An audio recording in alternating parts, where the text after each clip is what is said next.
Hi friends, ഇത് Swift 2009 model DDIS എഞ്ചിനാണ്, diesel എഞ്ചിനാണ്.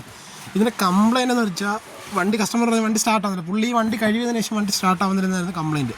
അപ്പോൾ നമ്മളിവിടെ കൊണ്ടുവന്ന് ചെക്ക് ചെയ്ത് ലൈനെല്ലാം വരുന്നുണ്ട്, എല്ലാം ഓക്കെയാണ്.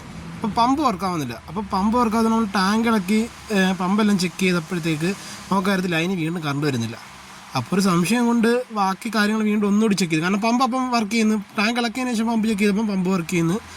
അല്ല, നമ്മൾ ഡയറക്റ്റ് കൊടുത്തപ്പോൾ പമ്പ് അങ്ങനെ സംഭവം കംപ്ലയിൻ്റ് ചെയ്താൽ ECM അങ്ങ് പോയി.